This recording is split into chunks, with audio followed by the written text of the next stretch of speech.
Ajaran 2. Taubat. Pengertian taubat, kembali ke jalan Allah, menyesali akan perbuatan dosa yang dikerjakan, berazam tidak akan melakukan perbuatan dosa lagi. Dalilnya, وَتُوبُوا إِلَى اللَّهِ جَمِيعًا أَيُّهَا الْمُؤْمِنُونَ لَعَلَّكُمْ تُفْلِحُونَ. Artinya, dan bertaubatlah kamu sekalian kepada Allah, wahai orang-orang yang beriman, mudah-mudahan beroleh kemenangan. Surah An-Nur ayat 31.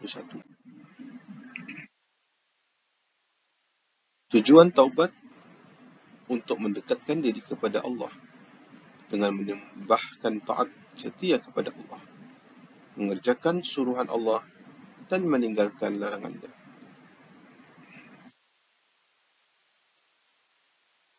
Sabda Rasulullah SAW, orang yang bertaubat adalah kekasih Allah, dan orang yang bertaubat kepada Allah seperti orang tidak berdosa. Dalam surah Al-Baqarah ayat 222, Inna Allah yuhibbut tawwabin wa yuhibbul mutatahhirin. Artinya, sesungguhnya Allah mengasihi orang-orang yang banyak bertaubat dan mengasihi orang yang mensucikan diri. Taubat adalah wajib ke atas mereka yang melakukan maksiat. Syarat taubat. Yang pertama, hendaklah meninggalkan perbuatan maksiat. 2, hendaklah menyesali perbuatan dosa itu. 3, berazam tidak akan melakukannya. Dan 4, jika dosa sesama manusia, hendaklah dikembalikan dan meminta maaf.